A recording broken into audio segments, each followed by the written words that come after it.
like to call the meeting to order for the board meeting of March 4th, 2025. Please stand for the Pledge of Allegiance. I pledge allegiance to the flag of the United States of America and to the republic for which it stands, one nation, under God, indivisible, with liberty and justice for all.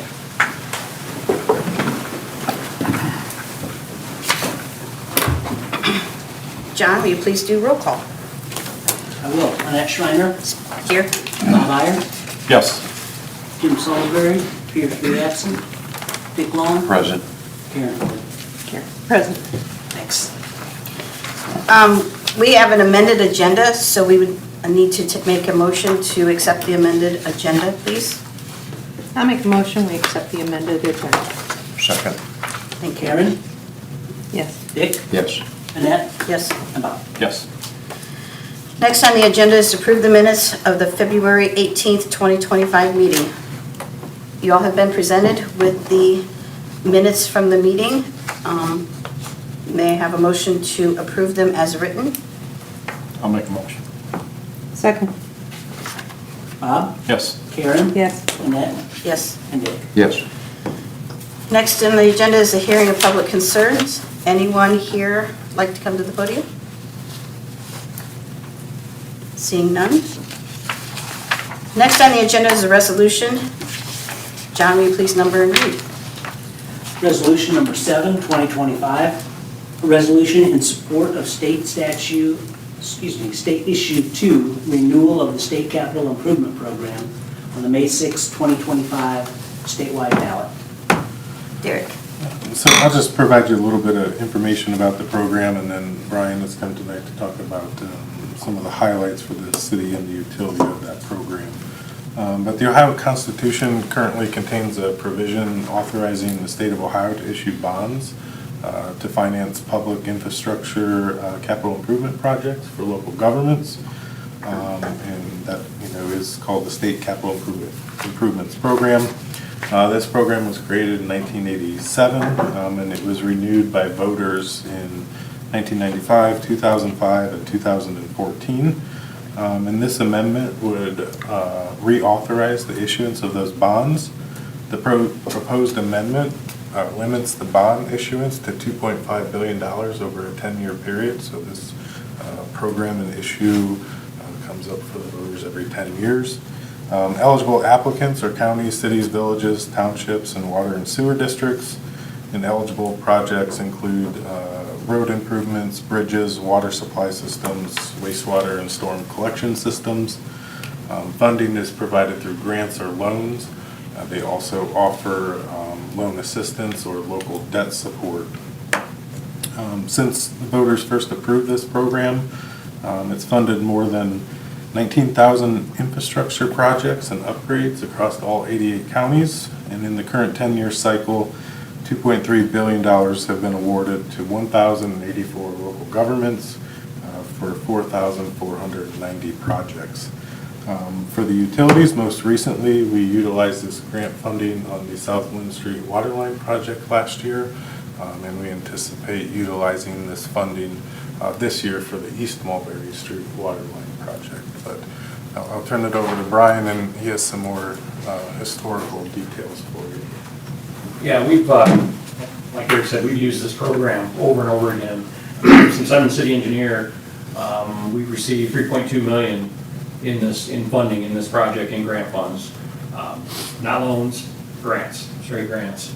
Of that, $1 million was for BMU, and the other 2.2 was for the city of Bryan. We actually done 4 projects over time. Toy Street Waterline for BMU, $175,000.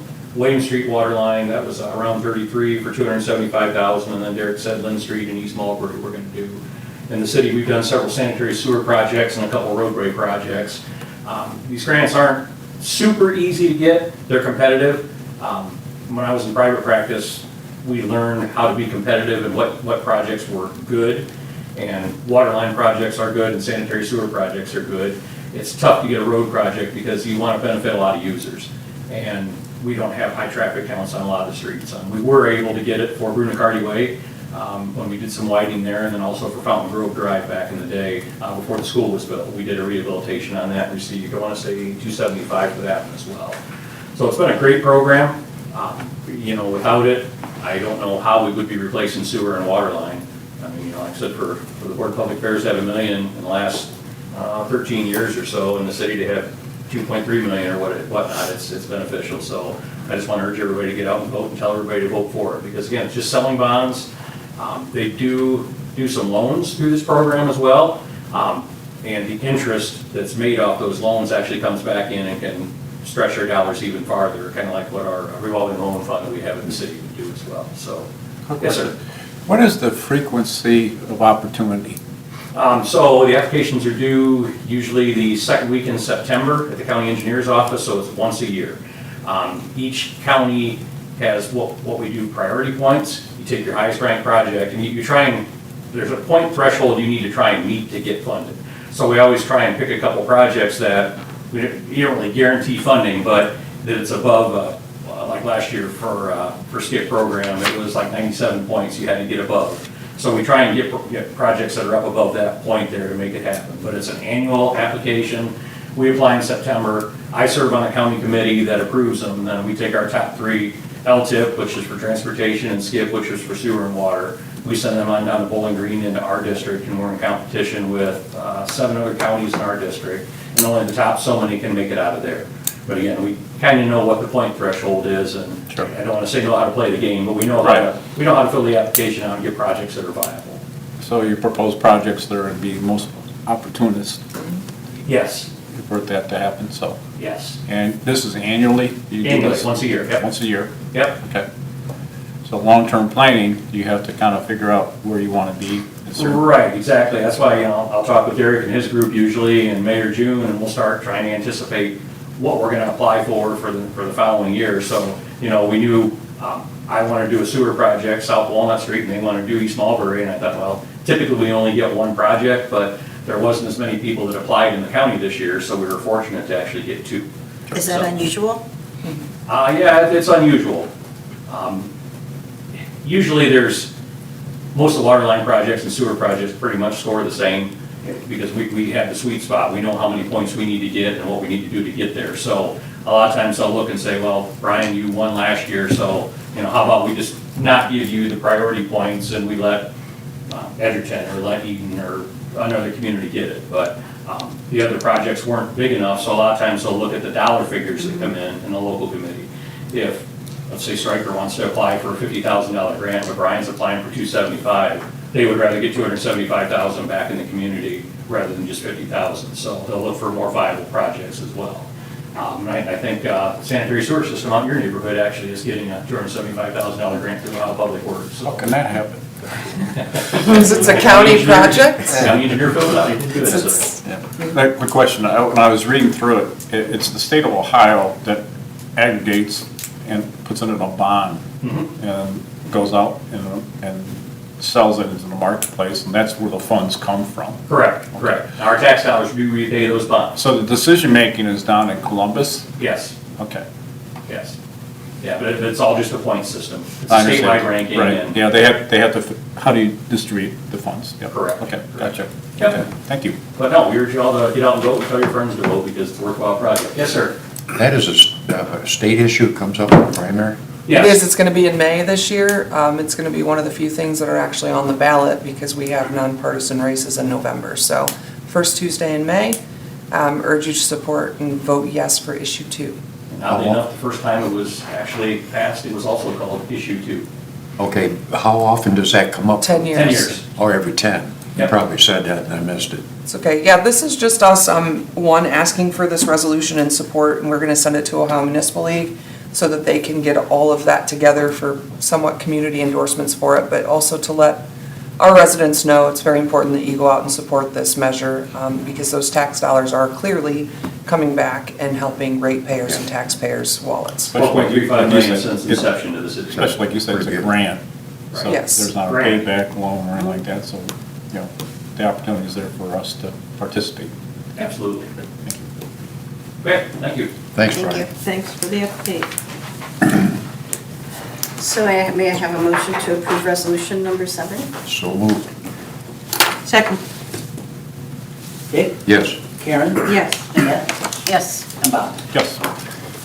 Next on the agenda is a resolution to authorize updates to the BMU Compensation Plan. John, will you please number and read? Resolution number 8, 2025, updating the Bryan Municipal Utilities Compensation Plan for non-bargaining unit hourly and salaried staff. So Board, what you have presented in front of you tonight is an update to the compensation plan for non-bargaining unit employees. In December of 2024, you passed Resolution 32, and that established and implemented the new compensation plan.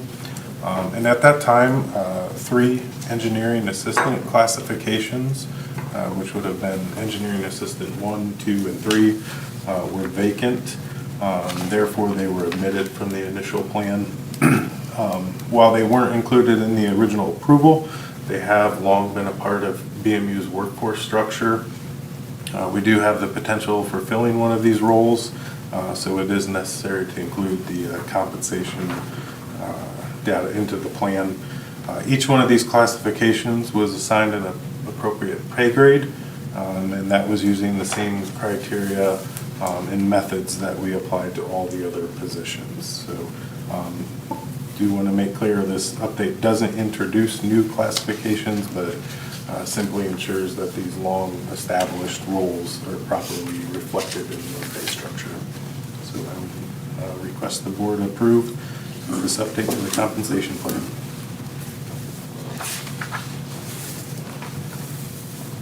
I'll make a motion. I'll second it. Bob? Yes. Annette? Yes. Dick? Yes. And Karen? Yes. Next on the agenda is to discuss have a discussion and update on the water treatment plant. Derek? So just want to take a few minutes and update you on the current conditions at the water plant, specifically the filters. We've talked about this several times, but just some background on some of the previous filter repairs that we've done. In 2020, the entire north filter was rehabilitated. That was done under emergency conditions. Essentially, the filter was inoperable at that time. We rehabbed all 3 of the cells in the filter, which includes removing and replacing the media. We made repairs to the under drain, and then we even reinforced some of the partition walls within the filter. And that was the first time that the north filter was rehabilitated since it was put online in 1973. Then in 2022, we completed a planned and budgeted rehab of the south filter under a bid process. Very similar to the north filter, we did the same thing, removed the media, replaced it, and made repairs. And that too was the first time the south filter was rehabilitated since 1973. A couple months ago, 5 or 6 months ago, we did encounter another emergency situation on cell 2 on the north filter and cell 4 on the south filter. Those repairs included the media replacement and repairs to the under drain, and that was done under emergency conditions. So the current issue we have now is cell number 1, and that's in the north filter. We identified this problem about a week and a half ago. And just like the past failures, we're able to identify it based on the media levels inside the filter compared to what the specs are. And then also we do see an increase in our iron levels in our finished water. So kind of in response to that, we immediately engaged with Jones and Henry engineers, help us assess the situation, explore, what is the best path forward. Out of that discussion, we brought in West Tech, who's the original manufacturer of the filter, to help them kind of help us evaluate what our options were. So we really have 2 potential courses of action at this point. One I will call an immediate repair, much like we've done in the past. We do have a quote from All Service Contracting. They're the ones that have performed the work for us before. It's a little over $69,000. Again, past repairs, we'll replace the media, and then we'll make repairs to the under drain. This is probably the most immediate and probably the most cost-effective approach. The other option is more of a long-term repair. This would involve a complete overhaul of the under drain. We would essentially remove it and install a header pipe and then encase it in concrete. And kind of the best way to envision that is like if you were pouring a slab for a home, you've got your plumbing laid out and then you pour the slab. So it would be similar to that. However, it is a significant investment and it is going to take further planning. When we met with West Tech, just kind of the back of the hand calculations, we were estimating that one filter was probably going to cost about $1 million to do this. Had some further discussion this afternoon with Jones and Henry. They think it'll be closer to 1.5 million, and that's per filter. And again, that's a long-term repair. It would take some further planning, but it kind of goes to the next step of what the long-term planning is for the water plant. In the fall of ¡24, you approved a water system improvement plan study. That was with Jones and Henry. The draft of that study is now complete. We're working on finalizing that so we can present that to you at an upcoming meeting. But that study will outline the long-term solutions for the plant, and it would address potential filter upgrades. So given that broader discussion that we're going to have, we believe right now the best course of action is to do that immediate repair, incorporate the long-term solution into the study. This repair falls below the $75,000 threshold, so it doesn't require any official action from you. But I did think it was important to share this update, and I'd take any questions or comments. I guess one of the questions that come to mind is if we do this $69,000 repair, what's the life expectancy of it? Well, That's a good question. it's a great question, and I can't really answer it, but what I can say is from the last cells that the welding repairs were made, I have a lot more confidence in them now. So that under drain is basically, a big sheet of metal, but there's panels that make up the whole unit. And those welds that hold the panels together are what is cracking. And so that's letting the media go to the under drain. So the last repairs we made, we essentially put flat stock over that entire weld and re-welded it. So there's some confidence that those are gonna hold.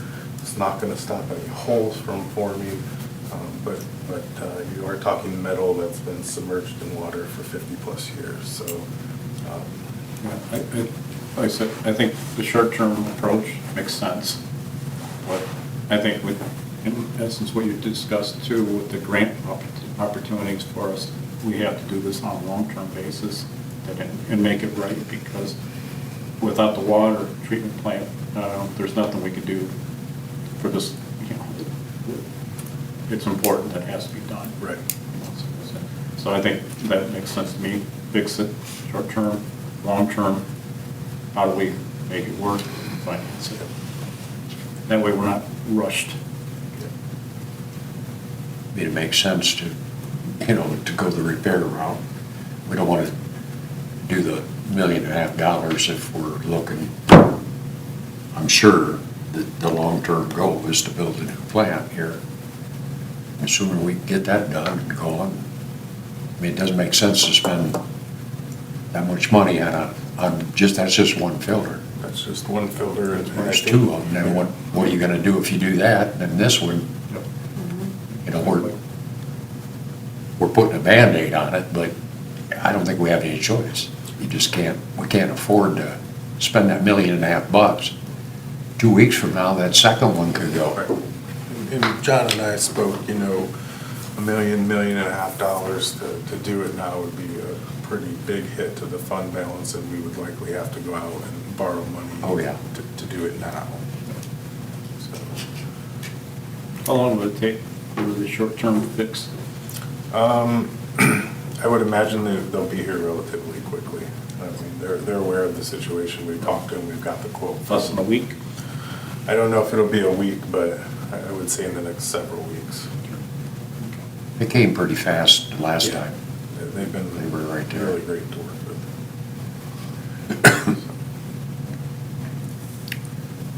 Any other questions or? Stay tuned. Okay. Thank you. Yeah, thanks, Derek. Next on the agenda is to effect the semi-monthly disbursements. May I have a motion to pay the bills? So move. Second. Dick? Yes. Karen? Yes. Annette? Yes. And Bob? Yes. Next is comments. Derek? Would just like to thank the board for the opportunity to attend the APPA rally last week in Washington DC. It's a great opportunity to advocate for public power, and appreciate being able to attend. I would like to thank Derek for attending. DC is a marvelous place these days. There's a little sarcasm in that, but, you know, I was really impressed with the way that Derek represented the utility, so I'm glad he was able to go for the first time and represent BMU with our legislators. And, you know, we have 2 freshman senators and a congresswoman that, for whatever reason, when we all walked in, she goes, "Where's Mayor Carrie Schlade?" And I thought, oh, don't point me out, like, you know, but it was just kind of interesting. Was that Marcy? Yes, and she really does love the Bryan community and has been here for a lot of the events in the last couple of years. So, good experience, interesting experience, but again, it's our job to make sure they know what's impacting the ratepayers here in public power and municipal utilities. So, that is all I have. John, do you have anything? Nothing else. Brian? No, I'm good, thank you. Other Brian? No, thanks. Bill? Karen? Those were good pictures on Facebook that I saw from both of you guys being in your meetings with many other familiar faces in our area, other local mayors and the politicians in there as well. Wish I could have gone, but I'm glad you guys did go and represent us. Appreciate everything you do in that regard. And as far as the water treatment plant, I guess I'm just going to add my 2 cents is that I'm all for a new design and updating something that is at its end of life and it's going to continue to have failures going forward. And yeah, we can keep putting small repairs in, but at some point we have to look at the future and bring it up to present day standards and even maybe include some soft water in that plan. I know that's a little more expensive, and I throw that out there for everybody's consideration to know that it's not the same price as redesigning what we currently have. To go that next step, it will cost a little more, but we've had a very good system for this long, and it's time to do something, and so I'm for that step. But that's all I have to say. Might get voted out this next time, but hey. Dick? I agree with Karen 100%. You know, it's time to, you know, you gotta have good water. I mean, without water, you're dead. So it's, you know, we've kind of talked about this for the last couple of years, knowing that we're gonna get to this point. That's why I kind of urged the discussion to get this thing going. Gotta leave this community with a good place for the next 25 or 30 years. Well, I'm pushing up daisies. That's all I have. And I'm full support of Karen and Dick. We have to look long-term, and I think it makes sense what we're doing today to make it work. But again, like I said before, 1972 was the last time. Yeah, I mean, so you look back and say, so supported the system, the city pretty good. And obviously for economic development, for people, things of that nature, it has to be done. There's no question to that.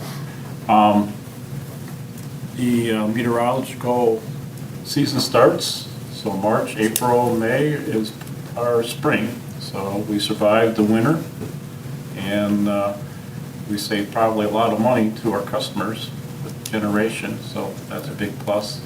And kudos to Derek and Jim and them for doing that, and appreciate that. So with that, I'm done.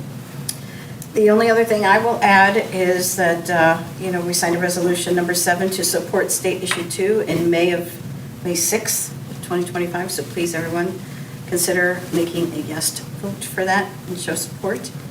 With that said, we're going to take a brief recess and go into executive session for the discussion of property.